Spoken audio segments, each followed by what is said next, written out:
വിജയന്റെ മകൾ വീണ വിജയനെതിരായ ആരോപണത്തിൽ CMRL ഓഫീസിൽ ഇന്നും SFIOയുടെ പരിശോധന നടക്കുന്നു. ഈ ചാണക കേസിനൊക്കെ ഷാജി പാപ്പൻ വേണോ സാറേ? ഞാൻ പോരെ. ഇയാളെന്ന് റേഡിയോ ഒന്നും അങ്ങോട്ട് പറയാൻ പറ്റത്തില്ല, പറയുന്നല്ല ഇങ്ങോട്ട് കേട്ടോ. നിങ്ങളെ ഏത് ചോദ്യവുമായിട്ട് ബന്ധപ്പെട്ട് ചോദിച്ചാലും ഇപ്പൊ എനിക്ക് പറയാൻ നല്ല ശക്തിയുള്ള ഒരാളാണ് ഞാൻ. കാരണം ഞാൻ ആ കേസ് പഠിച്ച ഒരാളാണ്. അപ്പൊ വീണ വിജയനെതിരായിട്ട് ആകെയുള്ളത് വാങ്ങിയ കാശിന് സർവീസ് കൊടുത്തിട്ടില്ല എന്നുള്ളതാണ്. എന്തോ കൈയുണ്ട്. എന്നിട്ട് അതുമായി ബന്ധപ്പെട്ടുകൊണ്ടുള്ള ഒരു കേസും ഒരു സ്ഥാപനത്തിലും ഇപ്പൊ ഇല്ല. എല്ലാവരും കേൾക്കാനാ പറയുന്നത്, മനസ്സിലായില്ലെങ്കിൽ പറയണം. പിന്നെ എന്തിനാണ് വീണ അതിനെതിരെ ഹർജി കൊടുത്തത് കർണാടക ഹൈക്കോടതിയിൽ?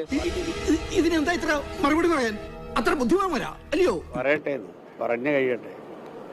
അപ്പൊ ഇതുമായി ബന്ധപ്പെട്ടുകൊണ്ട് അപ്പൊ ഈ ഹൈക്കോടതിയിൽ ഒരു കേസ് നിലവിലിരിക്കുകയാണ്.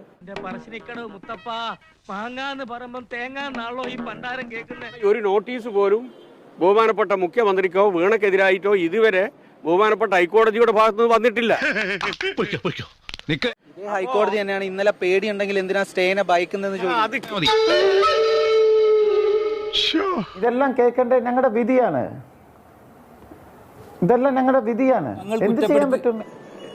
ഏതായത് മനോരമ, ഏഷ്യാനെറ്റ് ലേശം ഇതുണ്ടാവും എന്നുള്ളത് എനിക്കറിയാം. ആദ്യം സ്റ്റഡി ചെയ്യണം ഈ കേസ് കേട്ടോ, നന്നായിട്ട് കേൾക്ക്. അയ്യൊക്കെ ജനിക്കുന്നതിന്റെ മുന്നേ ഉള്ള കാര്യങ്ങൾ ഞാൻ പറയുമ്പോൾ വിടലാന്ന് അങ്ങോട്ട് പറഞ്ഞ് തള്ളിക്കളയരുത് കേട്ടോ. പറഞ്ഞേ അതേ തന്നെ അതിന്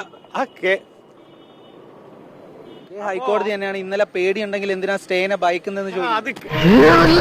എന്താ ഇത്? സാരില്ല, നമുക്ക് നടക്കാം. ഡ്രൈവർ വണ്ടി എടുത്തോളൂ. ദൗത്യം പാലി അവന് തലക്കകത്തൊരു കോപ്പമില്ല. സ്വാമിയെ നിന്നെ അങ്ങനെ അങ്ങ് പോയാലോ? അപ്പൊ ഞാൻ പൊട്ടനാ?